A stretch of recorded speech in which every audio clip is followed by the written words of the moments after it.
Corona को लेकर बाबा बेंगा की भविष्यवाणी ने चौंकाया। भारत और रूस की दोस्ती से बिलबिलाया अमेरिका। भूकंप से कराची जेल की दीवार टूटी, भाग निकले कैदी। इस मुस्लिम देश ने बकराईद पर लिया बड़ा फैसला। 6 जून से दुनिया के सबसे ऊंचे ब्रिज पर दौड़ेगी ट्रेन। नमस्कार, मेरा नाम है शालिनी और आप देख रहे हैं द न्यूज 15। स्वागत है आपका हमारे खास प्रोग्राम दुनिया के हालचाल में। चलिए नजर डालते हैं इन बड़ी खबरों पर विस्तार से। जापानी मांगा आर्टिस्ट रायो तात्सुकी, जिन्हें न्यू बाबा बेंगा कहा जाता है, अपनी भविष्यवाणियों के लिए मशहूर हैं। उन्होंने 1999 में अपनी मंगा द फ्यूचर आई सॉ में 2011 के जापान भूकंप और सुनामी की भविष्यवाणी की थी, जो सही साबित हुई। इस आपदा ने हजारों लोगों की जान ली और फुकुशिमा न्यूक्लियर प्लांट को नुकसान पहुंचा। उनकी 2021 की किताब में जुलाई 2025 में एक और भयानक सुनामी की भविष्यवाणी है, जो 2011 से 3 गुना बड़ी होगी। इससे जापान, फिलीपींस, ताइवान और इंडोनेशिया प्रभावित हो सकते हैं। इस भविष्यवाणी से जापान में टूरिज्म पर असर पड़ा है, क्योंकि कई पर्यटकों ने अपनी यात्रा रद्द कर दी है। तात्सुकी ने 2019-20 में कोविड-19 की भी भविष्यवाणी की थी और कहा था कि यह 2030 में फिर लौटेगा, जिससे सोशल मीडिया पर #2030 कोविड प्रेडिक्शन ट्रेंड कर रहा है। उनके प्रशंसक उनकी भविष्यवाणियों को सच मानते हैं, क्योंकि उन्होंने प्रिंसेस डायना और फ्रेडी मर्क्यूरी की मौत की भी भविष्यवाणी की थी। हालांकि आलोचक कहते हैं कि उनकी भविष्यवाणियां अस्पष्ट हैं और इन्हें गंभीरता से लेने की जरूरत नहीं है। लेकिन जिस तरह से उन्होंने ये कहा है कि कोविड-19 एक बार 2030 में फिर से लौटेगा, तो ये बात काफ़ी ज़्यादा चिंताजनक है।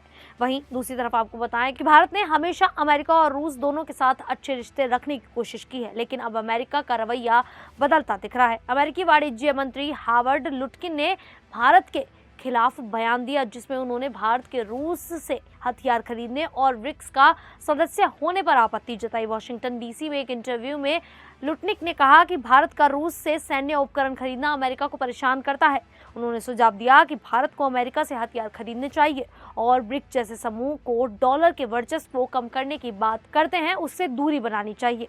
उनका कहना है कि अमेरिका से दोस्ती का तरीका नहीं है। अमेरिका रूस को अपना दुश्मन मानता है और उस पर कई प्रतिबंध लगाए हैं। भारत का रूस से हथियार खरीदना और ब्रिक्स में शामिल होना, अमेरिका को लगता है कि रूस की ताकत बढ़ रही है। इस वजह से ट्रंप प्रशासन हाल के दिनों में भारत विरोधी बयान दे रहा है। भारत अपनी स्वतंत्र नीति पर कायम है, लेकिन अमेरिका का ये रुख रिश्तों में तनाव पैदा कर सकता है। वहीं कराची में भूकंप ने मलीर जेल में बंद कुछ कैदियों के लिए भागने का मौका दे दिया।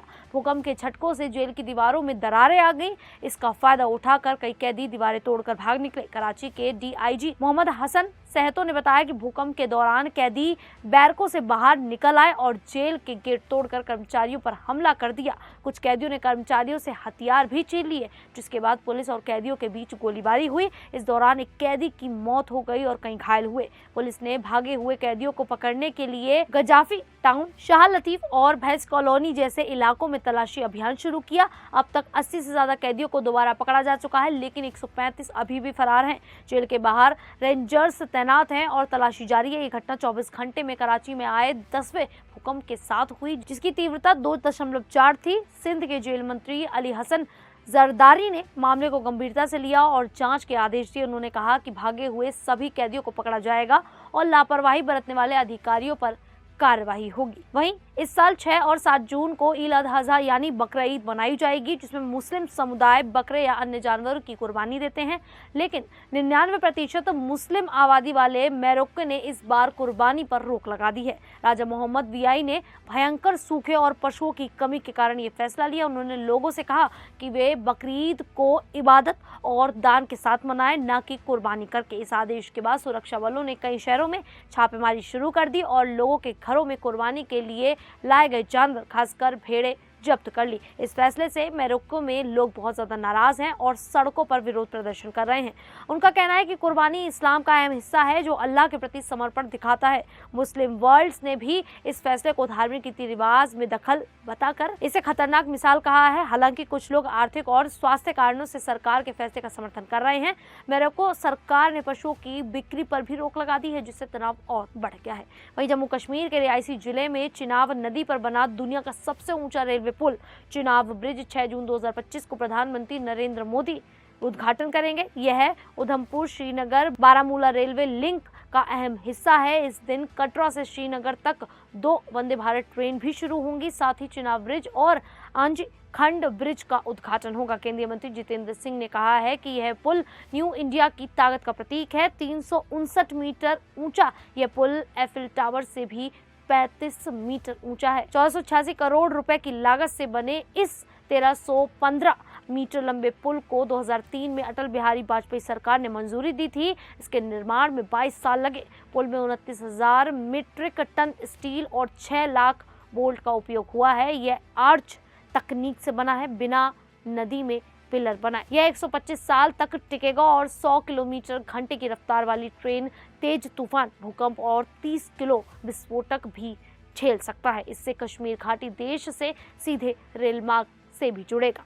खैर, आप सभी को ये जानकारी कैसी लगी, आप हमें कमेंट करके जरूर बताइएगा। फिलहाल अभी के लिए इतना ही। फिर हाजिर होंगे ऐसी ही देश और दुनिया से जुड़ी बड़ी खबरों के साथ। तब तक के लिए देखते रहिए द न्यूज़ 15।